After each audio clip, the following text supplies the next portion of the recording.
de las asignaturas clínicas de grandes animales 1 y 2, materias que están en quinto y sexto año, y bueno, y entre otras de las tareas que tengo son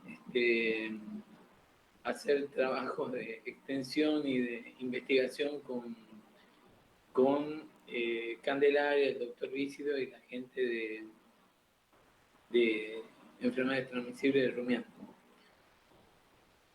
En la clase de hoy se va a tratar de gastroenteritis verminosa.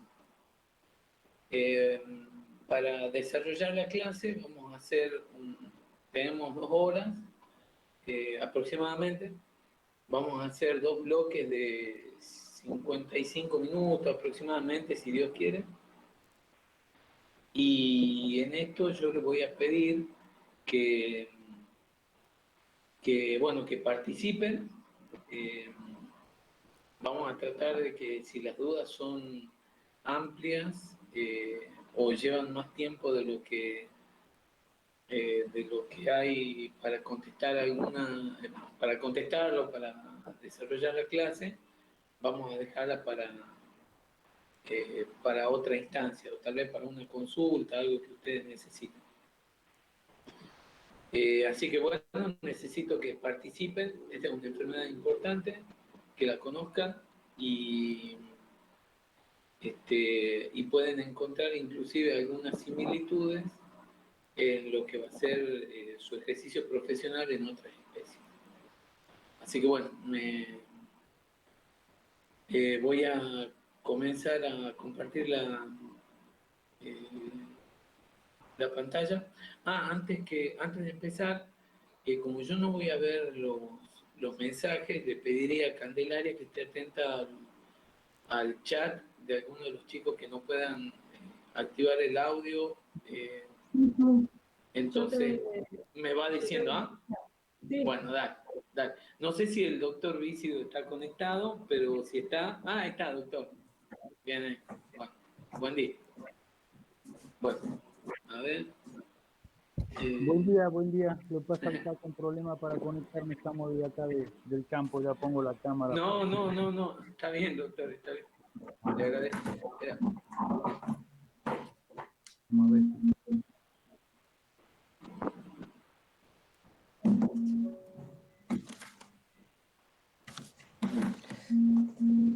Bueno, ¿se ve ahí?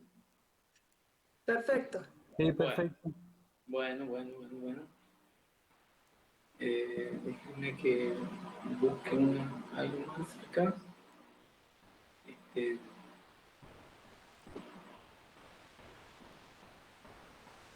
Ahí está.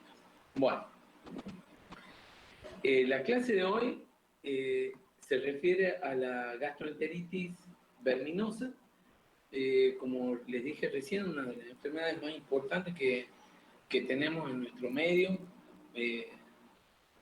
Cada vez el proceso de intensificación del sistema productivo en rumiantes mayores y menores nos está llevando a que esta enfermedad aparezca con más intensidad en lugares donde no se encontraban y básicamente nos obliga como profesionales a que empecemos a investigar sobre esto y a generar recursos, conocimientos genuinos sobre la enfermedad en nuestra zona.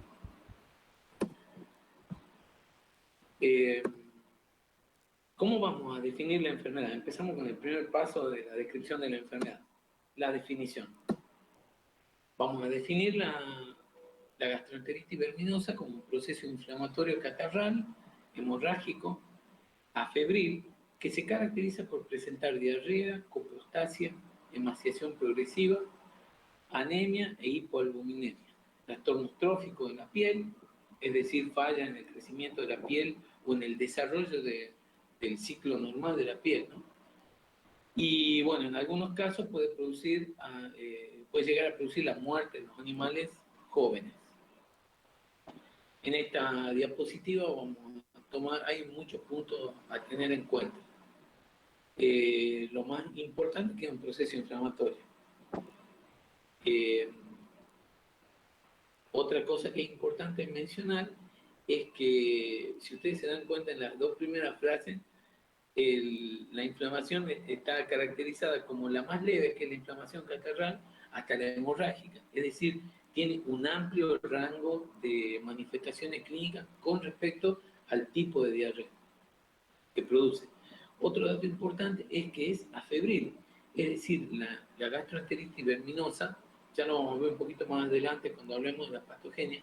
La gastroenteritis verminosa es una enfermedad afebril, es decir, no, por un lado, nos dificulta un poco en el diagnóstico el hecho de que no tenga fiebre, pero a su vez esa es una de las herramientas más importantes para el diagnóstico. Y otro de los problemas que vamos a desarrollar un poquito más adelante es el punto que menciona esta diapositiva referido a los trastornos tróficos. Trastornos tróficos son los principales problemas que tenemos con esta enfermedad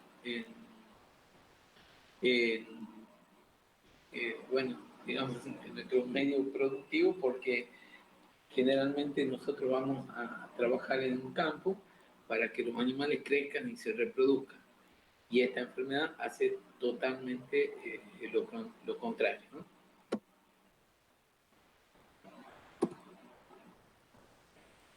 Vamos a hablar ahora de la sinonimia, el segundo paso de la descripción de una enfermedad. A esta enfermedad se la conoce como enteque también, enteque. Disentería. ¿Por qué enteque, Ramiro? Perdón. ¿Por qué enteque? Explicales. Bueno, el término enteque es un término que se traduce como se lo puede entender como consumido. Es un término que no se usa mucho en nuestro medio, se usa más en la zona de la provincia de Buenos Aires, un término, una jerga que nosotros, digamos, no la utilizamos mucho en nuestro medio. Está referido a que el animal se consume porque el proceso de la diarrea básicamente hace que el animal entre en emaciación, es decir, baje de peso, tenga desmedro y por supuesto va a tener un aspecto digamos, de venido a menos, por lo menos. No sé si sería esa la manera correcta de definirlo. ¿Eso es lo que usted necesita saber, lo que usted quiere saber? Soy yo, ¿no? Cande. Cande, no te escuché bien. No te escuché bien. Está bien. Era. Perfecto, perfecto. Bueno, se conoce como enteque, entonces disentería roja.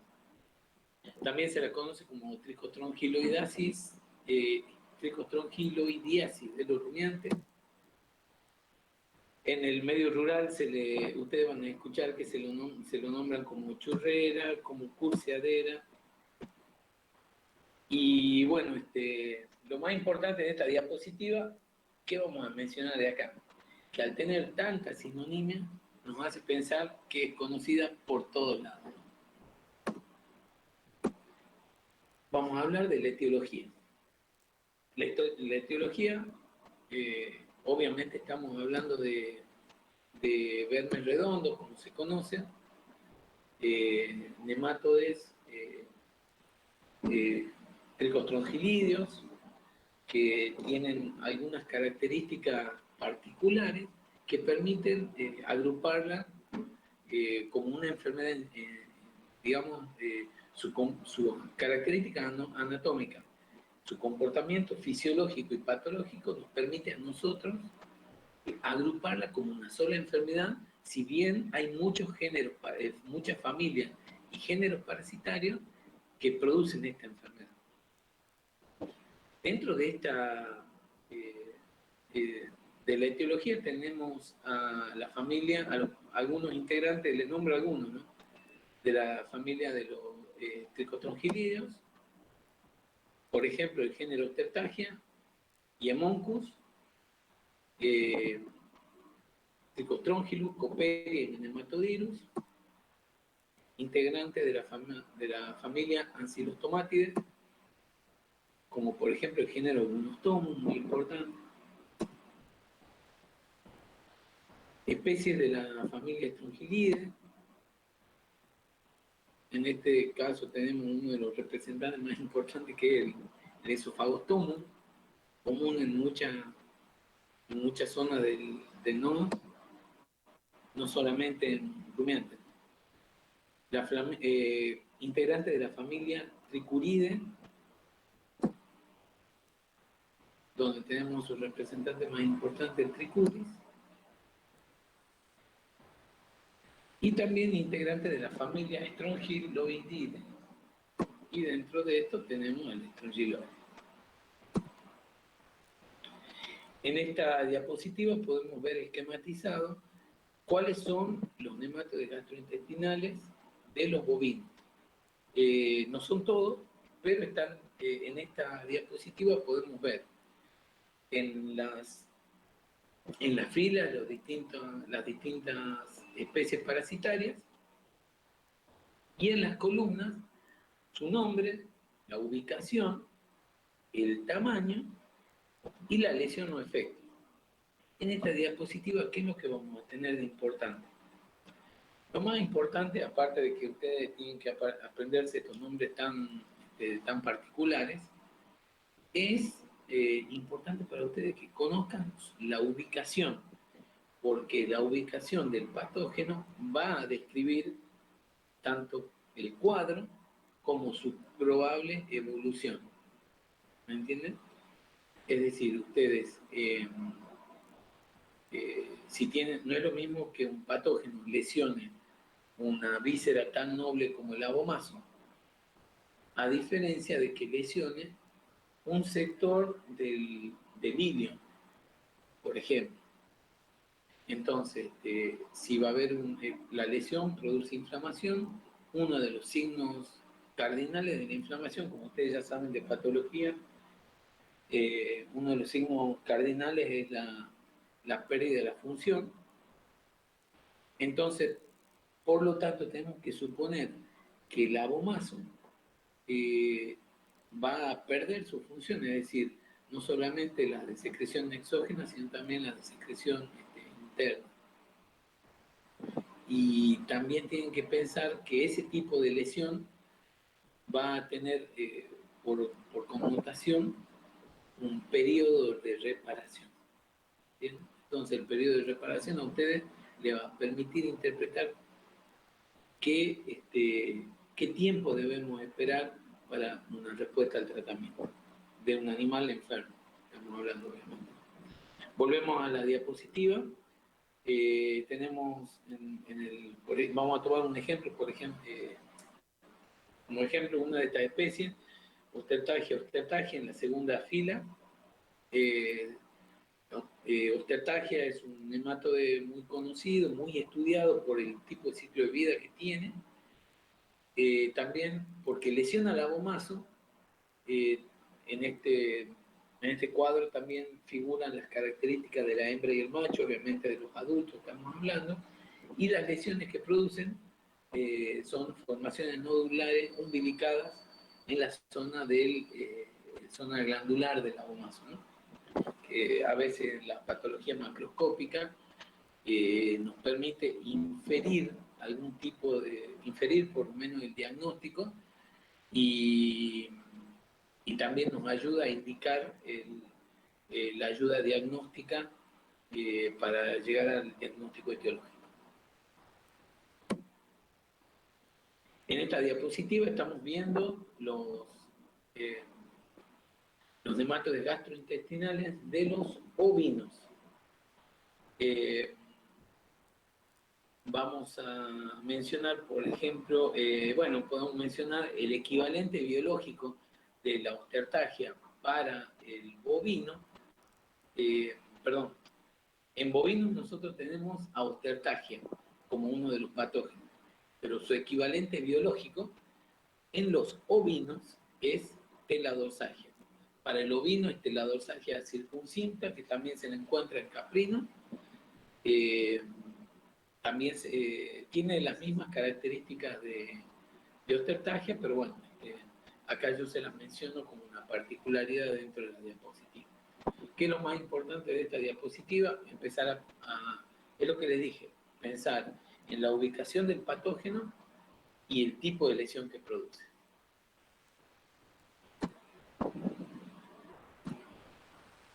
Vamos a comenzar a hablar de la episodiología, tal vez uno de los momentos más importantes de la clase.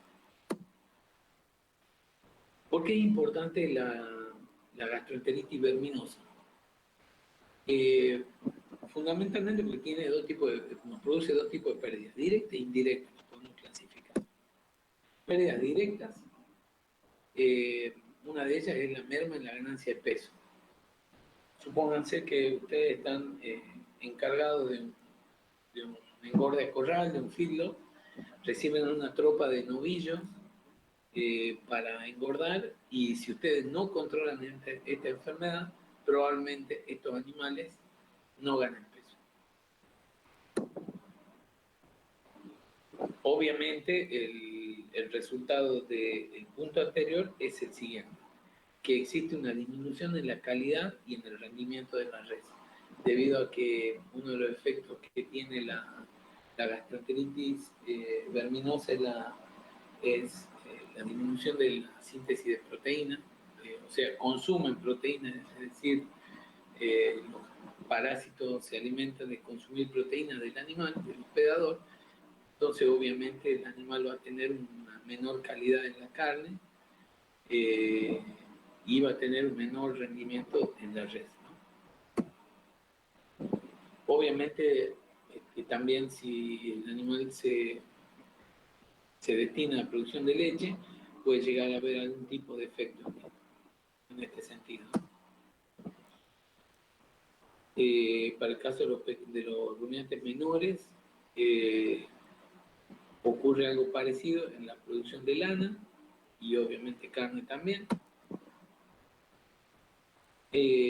Ocurre otro efecto, que las inversiones en costos sanitarios se empiezan a aumentar, y si nosotros no aplicamos medidas racionales, estos costos van a tener un retorno económico cada vez menor. Es decir, cada vez menos van a poder solucionar el problema de la gastroenteritis verminosa. Después tenemos pérdidas indirectas, que están un poco relacionadas con las anteriores. El primero es que va a haber un excesivo periodo de permanencia de los animales en el campo hasta llegar al peso de faena. Es decir, va a haber una menor tasa de ganancia de peso, por lo tanto los animales van a requerir, ante el mismo manejo nutricional, más días de engorde, más días de recría y así sucesivamente.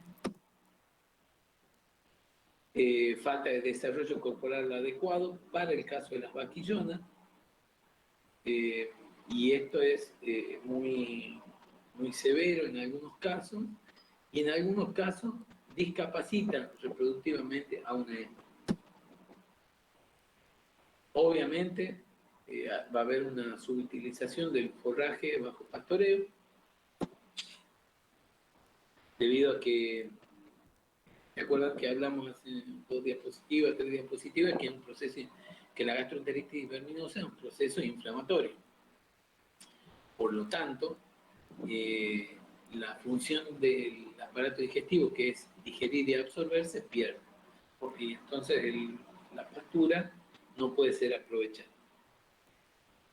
Y también empiezan a ocurrir complicaciones con el manejo sanitario, es decir, tenemos más trabajo dentro del calendario sanitario debido a estos problemas.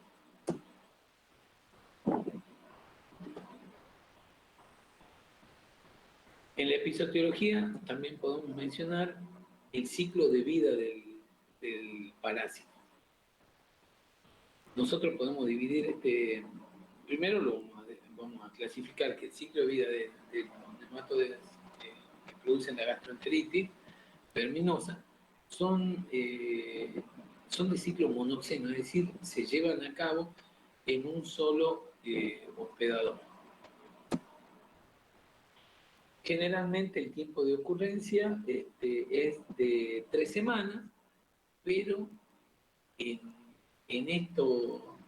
la duración del ciclo influyen factores ambientales y de especie. Estamos hablando básicamente de Ostertagia y Teladorsagia en la época de la primavera. Pero en general, el ciclo de vida de los nematodes es de aproximadamente 21 días. Presenta 2 fases, una fase de vida libre y otra de vida parasitaria. ¿Por qué es importante conocer estos puntos? ¿Por qué los mencionamos en la diapositiva? ¿Qué es lo importante de esta diapositiva? Primero saber que un dato algo que nos parece obvio, pero bueno, uno lo desarrolla, es que el ciclo dura 3 semanas. Probablemente su prepatencia sea la misma.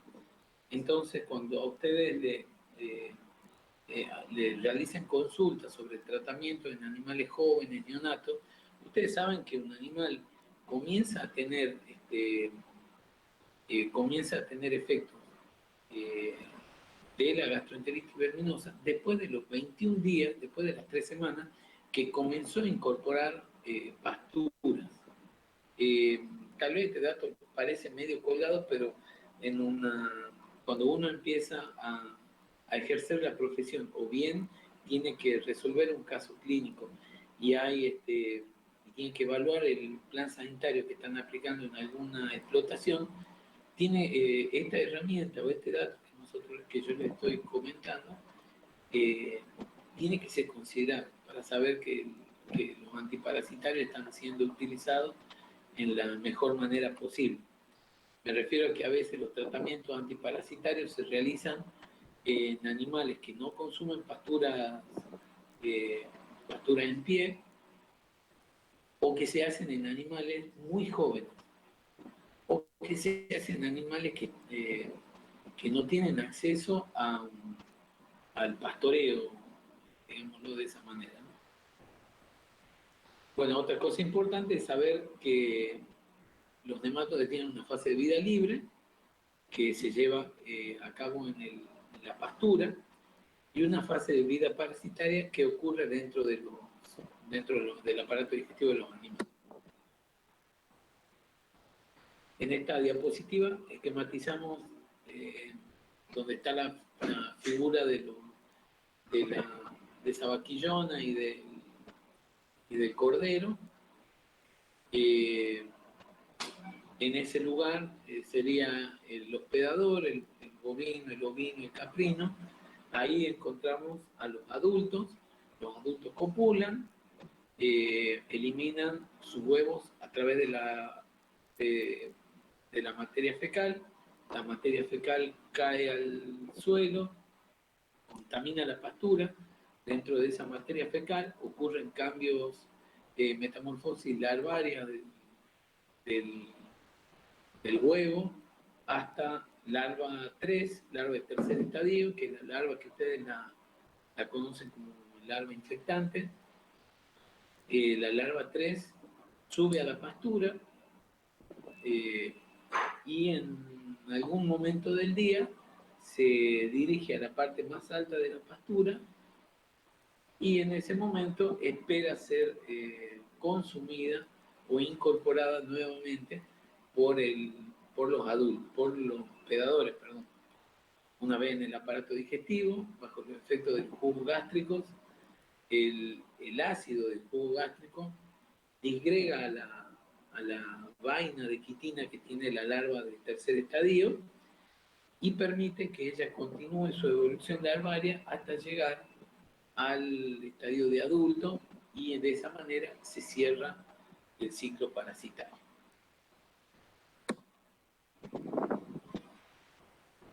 Vamos a comentar un poquito cómo se contamina la pastura. En esta diapositiva vamos a ver dos fotos distintas. En la foto de la izquierda vemos una especie de semicírculo con tres colores distintos, y en la zona del vértice tenemos un esquema, yo se lo marco con la flechita. Esto sería, en este esquema, esta parte de la imagen sería la materia fecal, aproximadamente en un radio de 5 centímetros de la unidad bosta, es decir, de la materia fecal que está en el campo. Hay una concentración mayor de larvas de tercer estadio. Entre los 5 y los 10 centímetros la concentración es menor, y entre los 10 y los 15 centímetros la concentración es menor, sucesivamente, ¿no? O sea que a medida que nos vamos alejando de la materia fecal, hay menor concentración de larvas. ¿Y cómo hacen estas larvas para llegar ahí? Llegan a través de la lluvia, de las gotas de lluvia. Hay gente que se dedica a esto, obviamente, y hicieron estudios. Cuando fuimos a hacer el curso de identificación de larvas, nos comentaron que un investigador empezó a probar, a tratar de medir qué concentración de larvas había a la vuelta de la unidad bosta. Y bueno, y diseñó un método bastante particular en una hoja, en una hoja grande, depositó una unidad bosta, o sea, una bosta en una vaca, y desde arriba simuló una lluvia desde determinada altura. Luego de hacer este ejercicio, midió digamos, sectorizó el papel que está alrededor de la unidad bosta y se dedicó a contar la cantidad de larvas que había. De esa manera, y con repeticiones, pudo establecer que este resumen, esta foto que vemos en la diapositiva, ¿no? O sea que la mayor concentración de larvas infectantes van a estar cerca de la unidad bosta.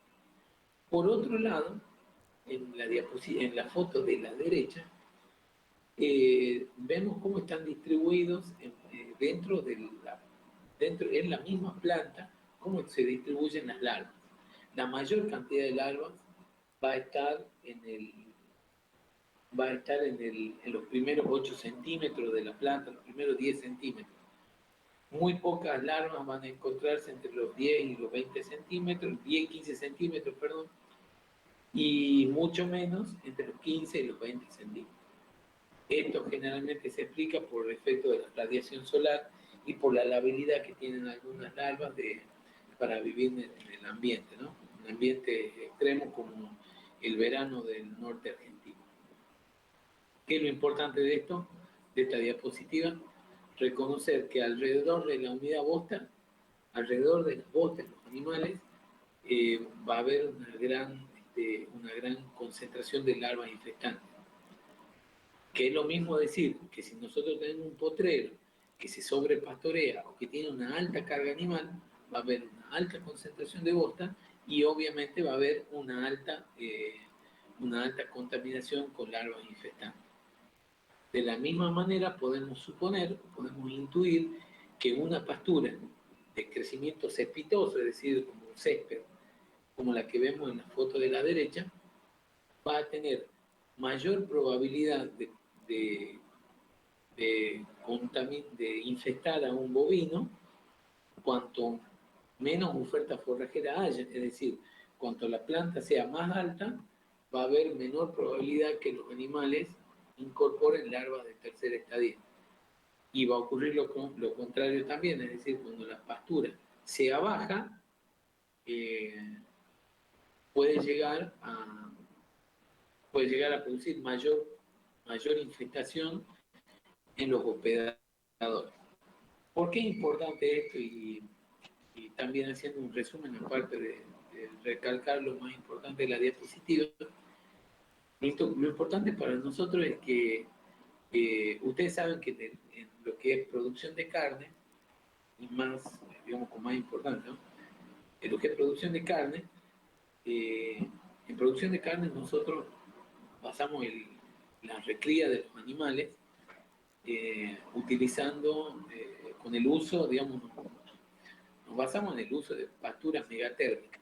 Las pasturas megatérmicas, las tres más importantes que tenemos en nuestro sistema son la grama Rhodes, el Atom Panic y el Buffel Grass, cultivar viruela. Tienen la particularidad que son tiernas, tienen la particularidad de lignificarse en poco tiempo y cuanto más altas se vuelven, es decir, con mayor crecimiento, mayor lignificación. Entonces los nutricionistas buscan que las etapas, los animales jóvenes, los animales que están en recría, tiendan a alimentarse de estas pasturas cuando tienen un crecimiento inicial, es decir, cuando están, que no tienen más de 15 centímetros, 20 centímetros de altura, porque es el momento donde mayor cantidad de proteína tienen. Entonces, imagínense, después de lo que hablamos, la pastura ideal para un animal que está en recría es la pastura que está en crecimiento lujurioso, es decir, la que está en rebrote. Pero a su vez es la pastura que más posibilidades tiene de contaminar a un rumiante, ¿no? Es un dato a tener en cuenta. Y después de haber hablado de la contaminación de la pastura en un lote, es importante que veamos esta diapositiva para entender cómo se contamina de larvas infestantes una pastura en función del año. Este es un trabajo que hizo el doctor Daphner, el gringo Daphner, en el norte de Santa Fe, un clima aproximado, digamos, no tan parecido al nuestro, más húmedo, pero lo importante es que la curva de contaminación de huevos se produce, él estimó que la curva de contaminación de la pastura con huevos fue mayor en el periodo invernal. Pero la infectividad de la pastura con larvas del tercer estadio comenzó en la primavera climática, en la primavera estacional. Bueno, les menciono que hay un concepto que nosotros manejamos en clínica, que es el concepto de estación climática, y estación de calendario. Es decir, la estación de calendario, por ejemplo, la primavera empieza el 21 de septiembre, pero la primavera climática en nuestra zona del norte empieza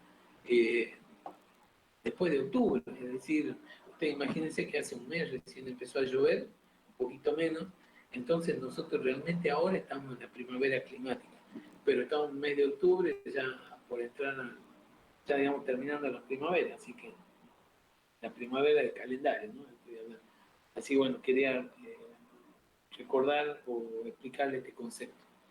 Entonces, volviendo a la diapositiva, lo que yo les quería mostrar es que las pasturas se comienzan a contaminar en el periodo invernal con huevos y en el periodo primaveral comienza la infestación con larvas del tercer estadio. Es decir, la larva que contamina, digamos que infecta al rumiante.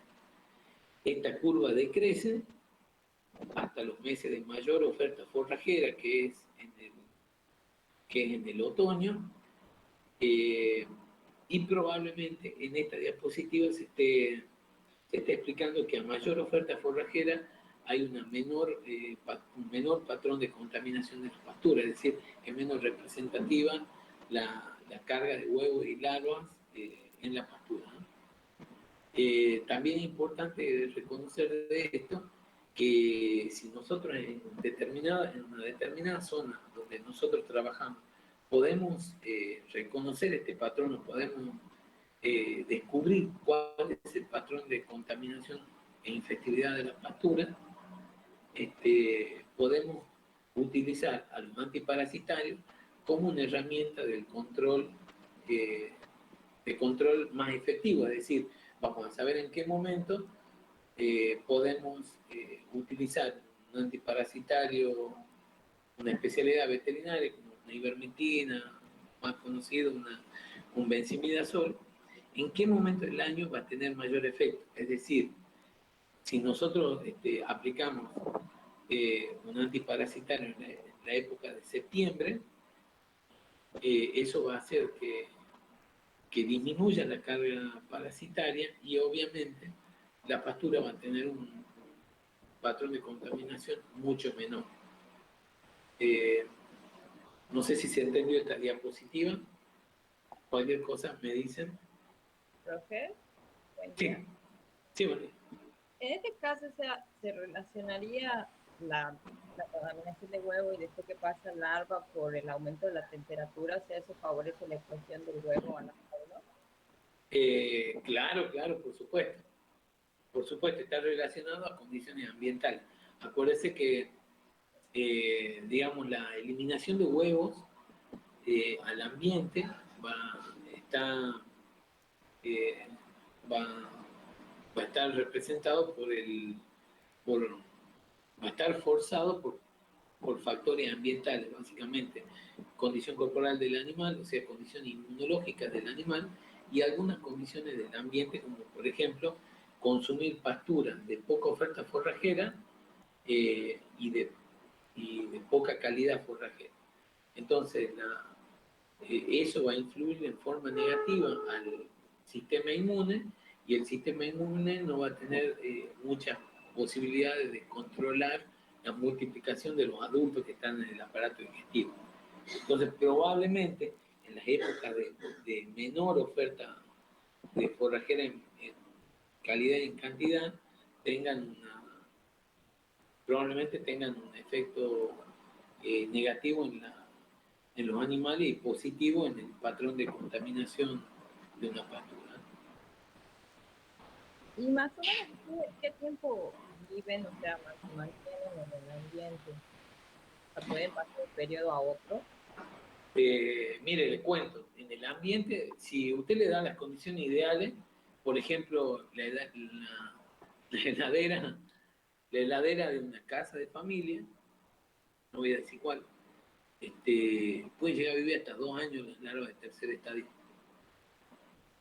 ¿Eso lo decís por experiencia personal, Ramiro? Por favor, ¿pueden mutear la Candelaria?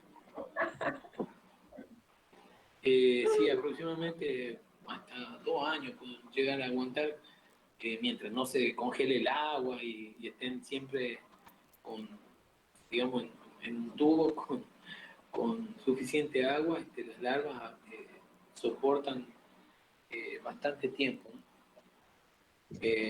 Pero, pero en el ambiente, los efectos de, de de la microbiota del suelo, la radiación solar y la temperatura son sumamente negativos para los huevos y para las larvas. Ya en la parte de prevención vamos a hablar un poquito de lo contrario que la alumna preguntó. Digamos, ¿cómo podemos hacer para que esa larva viva menos? Es decir, no cuánto vive, sino cómo hacer para que viva menos. ¿Me entienden? ¿Se entendió? Sí. Vamos con la episodiología. Hay un poquito, disculpa Ramiro, un poco Sí, para Florencia, un poquito quizás para colaborar un poco lo que nos está queriendo explicar acá o decir el colega.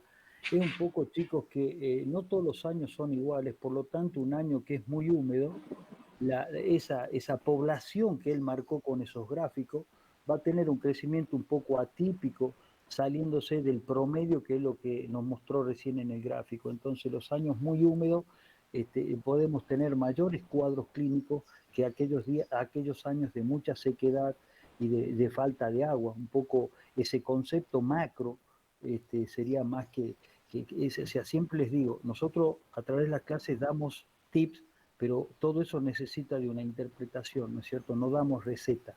Siempre les digo, no vayan a esperar receta de ninguno de los profesores. Damos los conceptos, ustedes mastican, rumean y sacan la conclusión. Me parece, no sé, Ramirito, a ver si la podía hacer más grande todavía a la explicación. Ah, no, no, muy, correcto lo que dijo el doctor, eso es, ustedes acuérdense, chicos, ¿no? Que ustedes en el grado reciben, en la primera etapa, ustedes van a recibir la información de enfermedades, de libro, de manual, descritas, y son los conceptos que uno les da cuando desarrolla una enfermedad, pero son conceptos y datos que ustedes los tienen que tener para después darle cierto mayor o menor valor. Y para poder, ¿cómo podemos decir? Para poder sintetizarlos cuando se les presenta un caso clínico. Lo que dice el doctor Vícido lo podemos ejemplificar como, por ejemplo, lo que pasó en el año 2003 y 2014. Fueron años súper secos. Fue una gran época de sequía, un gran periodo de sequía de 2 años. Los campos de la zona del Chaco semiárido se despoblaron, los rollos o sea, el alimento para los animales, las reservas forrajeras valían un montón, y obviamente como el ambiente estaba muy seco, y no en un solo periodo, sino que en 2 periodos de 2 años consecutivos, en esos años la, las cargas parasitarias, no solamente de los nematodos gastrointestinales, sino también para la garrapata, es válido para todos los transmisores. Fue un año difícil. Ellos no tenían humedad, eh, había una alta radiación solar, altas temperaturas, no solamente altas temperaturas, sino que eran eh, los periodos lo podemos tomar como de amplitud térmica bajísima, es decir, hacía tanto calor de día como de noche, y cuando salía el sol se partía la tierra, entonces no había nematode que aguante en el campo. Obviamente eso hace que las pasturas estén menos contaminadas, y bueno, eso fue una situación particular. Llegó el 2015, creo que fue, doctor, no sé si recuerdo si fue el 2015 o 2016, Sí, y fue un año 2016. extremadamente lluvioso, o sea, todo lo contrario. Comenzó a haber garrapata, anaplama, babesiosis, gastroenteritis verminosa por todos lados, vaquillona, porque se pasó totalmente lo opuesto, de un año a otro, de una temporada a otra. Lo que dice el doctor se ejemplifica de esa manera, y se lo puedo resumir como que cuando le dice el doctor que nosotros le damos datos que ustedes lo tienen que valorarlo de esa manera, que son situaciones que se modifican según el ambiente. Y más que nada, estos, estos, este, este tipo de agentes vivos, de patógenos, que dependen muchísimo del ambiente. No sé si se entendió, doctor Candé. Sí, correcto, es un poco lo que queríamos que lo sintetice. Perfecto. Sí, sí. Miren, ahí les comento, en esta diapositiva, miren esto, ¿no? Miren lo que dice el doctor. Hacemos el doctor Vicio. Hagamos cuenta que pensamos en 100 nemátodes, o que haya 100 nemátodes del ambiente, o el 100% de los nemátodes. De 100 nemátodes, el 5% se encuentra dentro de los animales. O sea, de 100 nematodes, 5 nematodes van a estar en los animales. Y el 95 van a estar en la pastura. ¿Qué es lo importante de esto? Que nosotros vamos a tener sobre el animal, la menor, una muy baja población, y es sobre el animal donde nosotros podemos influir como farmacéutico. Es decir, si nosotros pensamos en un antiparasitario, cuál es el mejor, piensen que están combatiendo al 5% de la población. Que la población más importante no está dentro de los animales, está en la pastura de crecimiento cespitoso. Y esto es la base del concepto de refugio. Entonces podríamos intuir que el concepto de refugio es el grupo, es la proporción de patógenos que no se encuentran bajo los efectos de los agentes antiparasitarios o de las medidas de control química que nosotros tomamos en los animales. Por lo tanto, ese mismo refugio va a hacer que va a mantener la sensibilidad a los antiparasitarios. Si se llega a establecer la resistencia, va a mantener la resistencia y va a permitir que la enfermedad o que la ocurrencia de la enfermedad pueda darse de un año a otro. Y que ante situaciones ambientales como la que decía el doctor Lícido, sea más importante o menos importante. El refugio va a ser muy importante en una época lluviosa y cálida, porque va a permitir que mucha mayor cantidad de los animales boten más, el calor va a hacer que las larvas tengan un crecimiento mucho más rápido, la prepatencia va a ser más corta, va a haber mayor cantidad de huevos, y un clima totalmente distinto va a hacer que el refugio sea mucho menor. Entonces siempre tienen que considerar el concepto de refugio, que cuando nosotros usamos un antiparasitario tenemos efecto o estamos actuando sobre un muy reducido porcentaje de la población, y que el refugio siempre va a estar influido por factores ambientales, llámese radiación solar, temperatura y humedad. Acá tenemos un trabajo que siempre, bueno, que está publicado en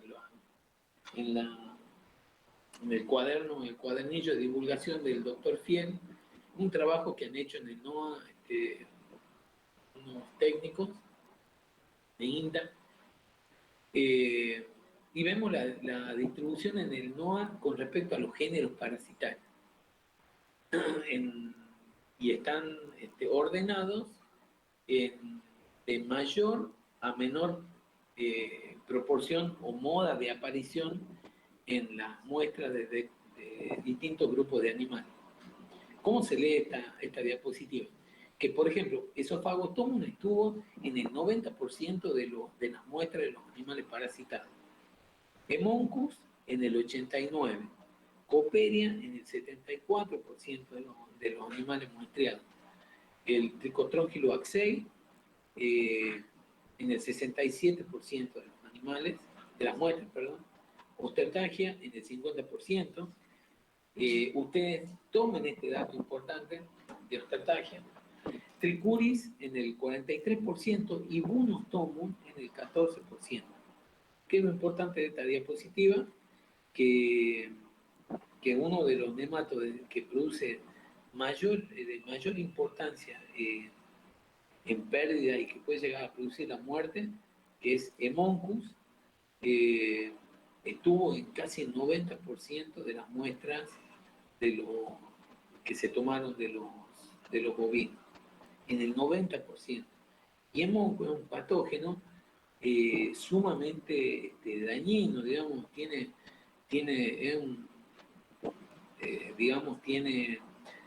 tiene muchas particularidades, porque la forma de alimentarse y el lugar donde se ubica produce muchos efectos negativos en el hospedador.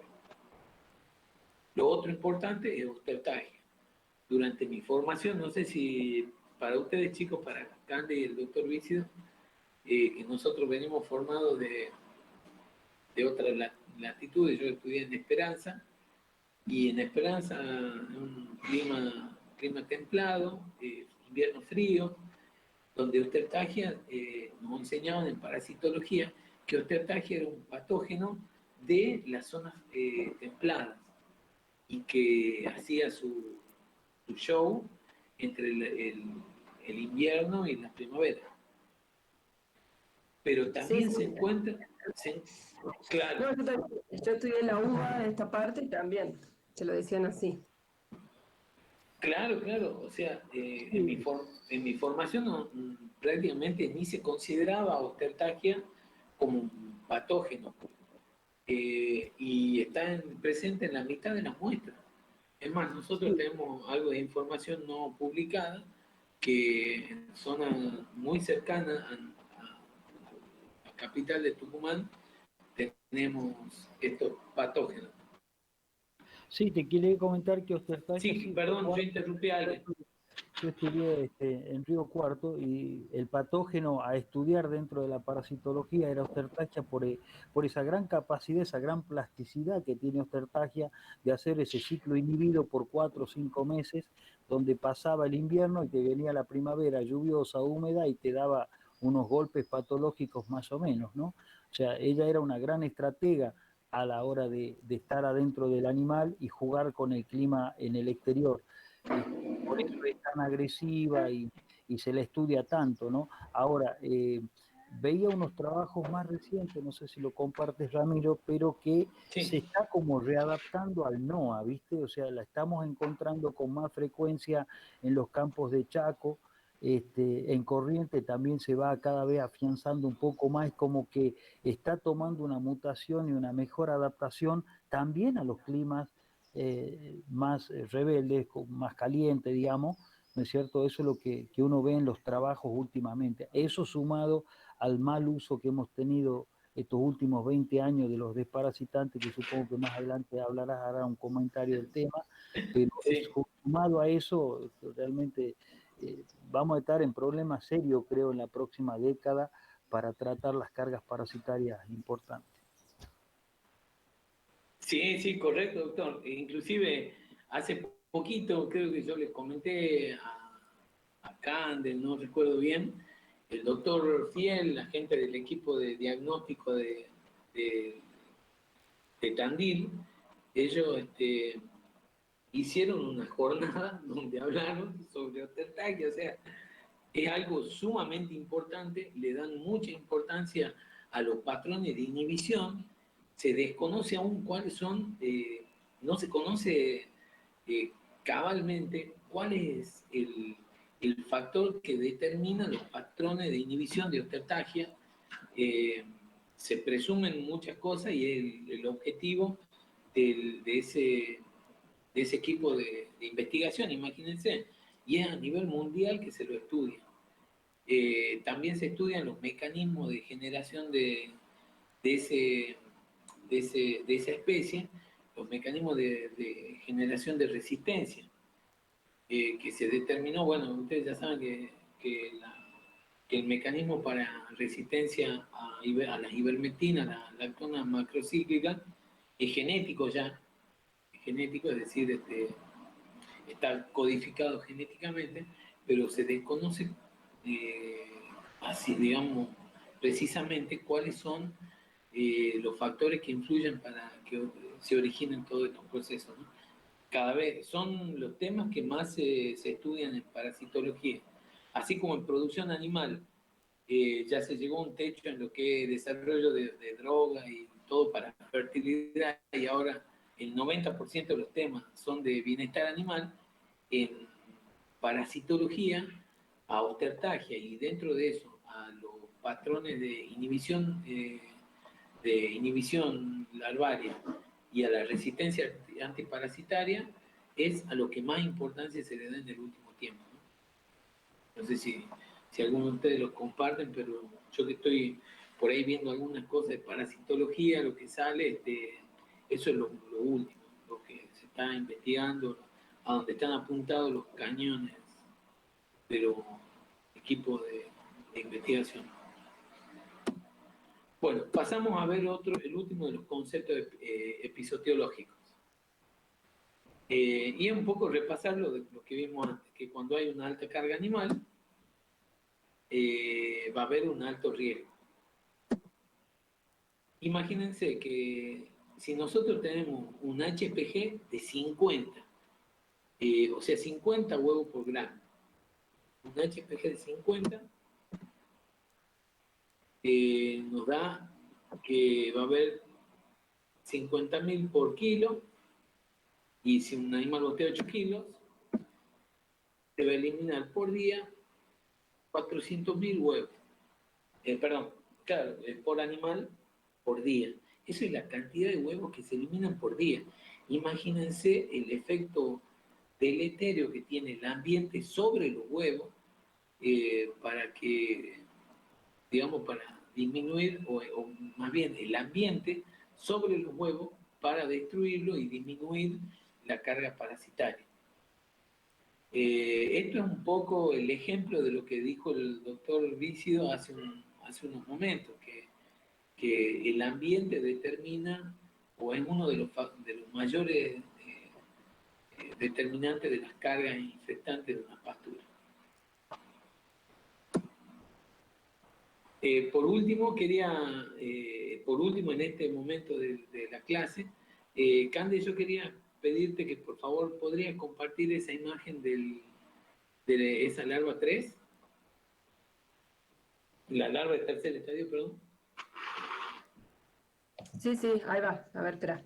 Que A ver, tengo que... Sí, deja de compartir. Sí. Y a ver, ya comparto yo.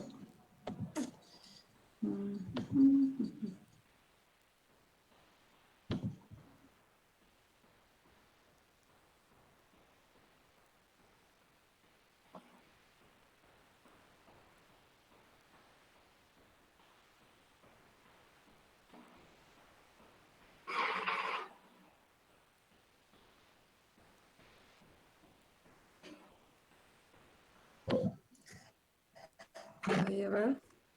Ahí se ve. Avísame si se ve. Sí. Ahí está. A ver.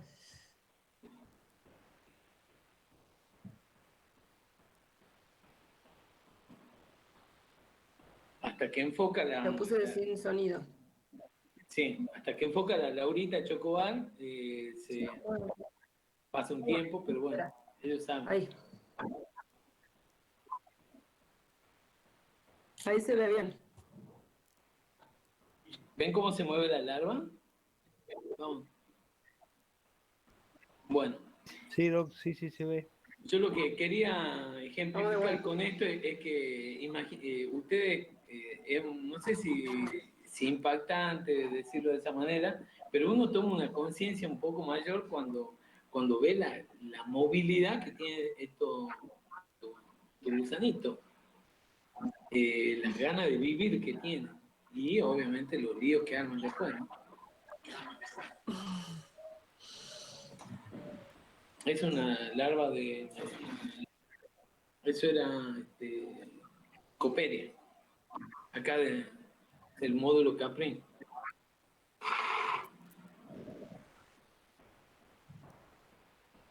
Sí, creo que el módulo Caprin.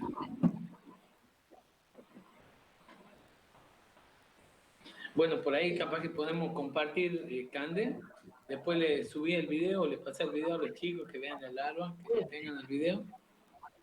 Sí, ahora después lo veo cómo lo subo.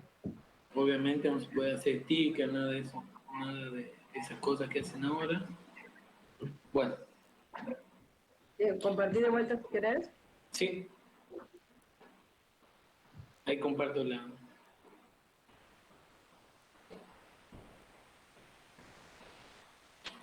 Bueno.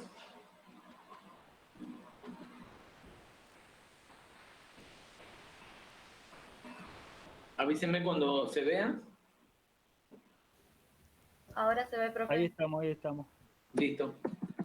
Ya habíamos visto esto de la episodiología. Vamos a la patogenia. Y antes de hablar de la patogenia, hay que hacer una mención importante. Nosotros ¿se acuerdan que habíamos visto numerosos géneros parasitarios? Hay un género que hay que ver, que considerarlo de una manera especial, que es Ostertagia o teladorsagia. Cuando uno considera esta enfermedad, la va a ver de dos formas distintas, porque la enfermedad se manifiesta de dos maneras distintas por el ciclo de vida que tiene el patógeno. A veces uno cuando estudia el patógeno en parasitología, estudia el desarrollo de la enfermedad, cómo se inhibe, en qué momento sale. Bueno, uno lo estudia a todo el ciclo de la enfermedad, pero desde el punto de vista clínico, ustedes tienen que dividir en dos el comportamiento de este patógeno de Ostertagia. Un tipo de comportamiento es la ostertagiasis tipo 1 que van a leer, que es el ciclo común que hace cualquier tricostrongilidio, es decir, los adultos están en el aparato digestivo, copulan, producen huevo, el huevo sale con la materia fecal al ambiente, de la materia fecal pasa a la pastura de crecimiento cespitoso, del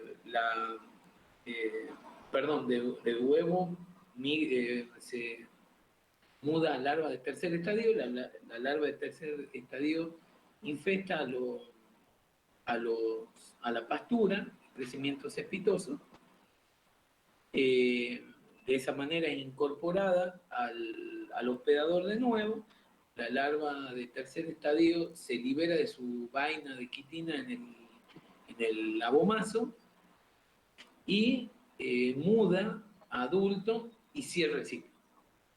Ese es el ciclo común que acabamos de ver. Pero aparte, clínicamente, Ostertagia y teladorsagia tienen otro tipo de comportamiento. Lesionan, o sea, esta larvita tiene la particularidad de que cuando llega en algún momento del año y en algún ciclo de contaminación y en algún estadio larvario, penetra la mucosa del abomaso, y detiene su crecimiento y queda en hipobiosis.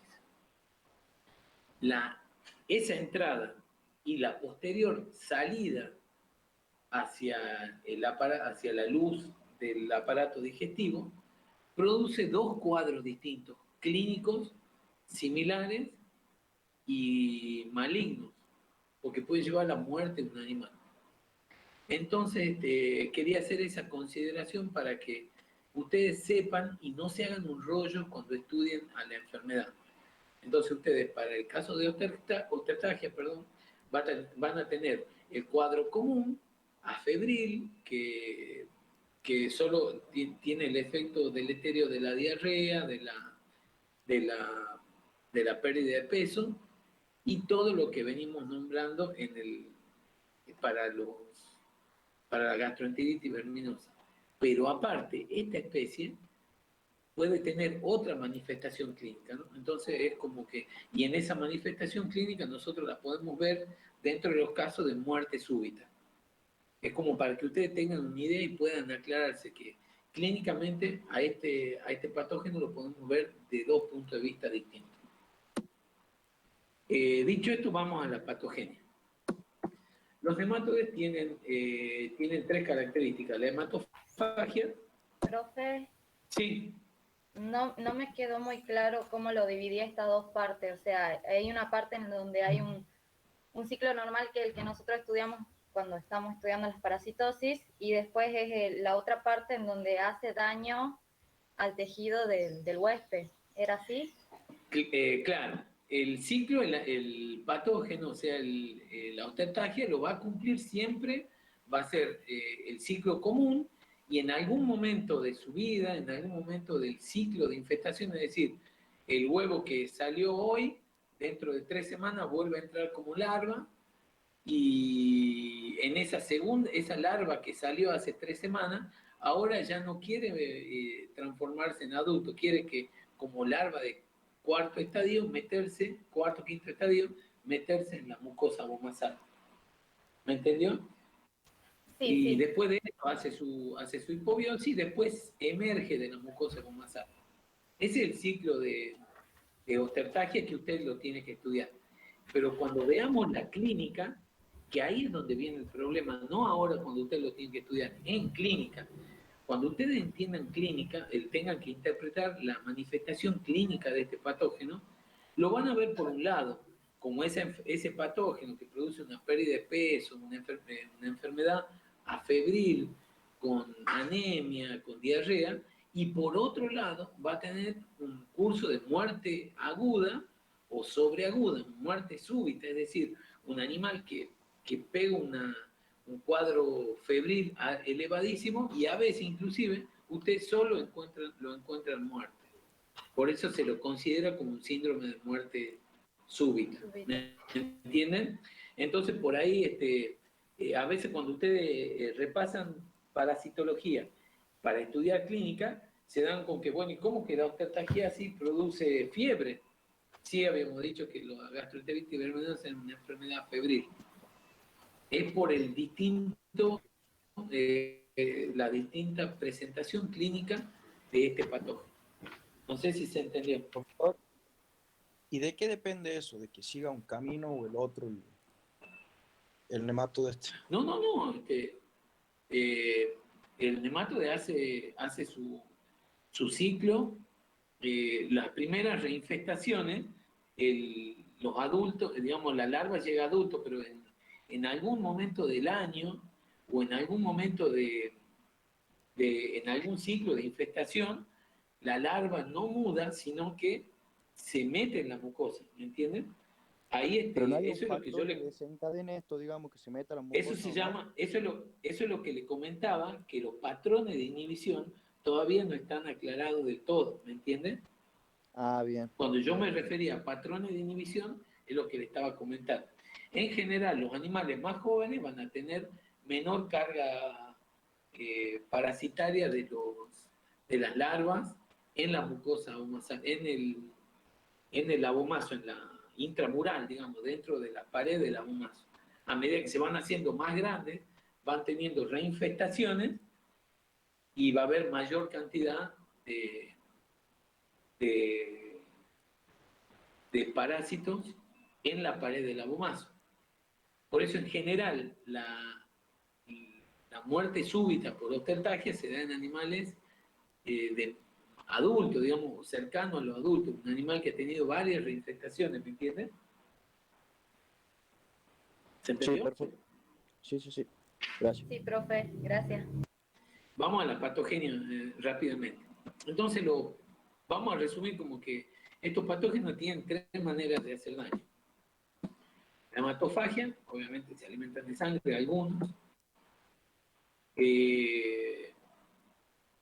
Producen ese daño, la presencia de ellos produce un catarro gastrointestinal o una gastroenteritis hemorrágica. Y aparte porque tienen un efecto exfoliante, es decir, consumen proteína del hospedador. El catarro gastrointestinal va a producir diarrea, la hematofagia, anemia. Y el efecto exfoliatriz, es decir, el efecto que tiene el patógeno por estar dentro y consumir los nutrientes del bovino, o los nutrientes que están flotando dentro de la luz del intestino, eso va a producir un déficit de nutrientes.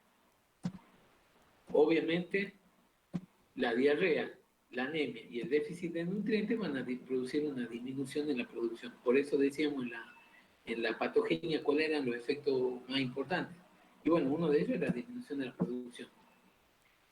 El catarro gastrointestinal o directamente la gastroenteritis produce anorexia, porque es un signo de la inflamación. Perdón, es uno de los signos que se observan en estos animales. Y la anorexia va a producir disminución de la producción. La gastroenteritis va a producir disbiosis y la disbiosis gastrointestinal va a fomentar la diarrea o va a producir la diarrea en algunos casos. La inflamación del aparato digestivo va a llevar a la mala absorción, en algunos casos la toxemia y de nuevo la diarrea. ¿Cuál va a ser la signología clínica? Acá podemos hacer un descanso de 5 minutos antes de empezar a hablar de la signología, ¿puede ser? ¿Quieren que hagamos un descanso o terminamos? Sí, como vos lo decidas, doctor, no hay problema, como vos lo decidas. Y hacemos Está 5 minutitos de descanso, acomodan el mate y en 5 perfecto. minutitos arrancamos de nuevo, ¿ah? Dale, dale.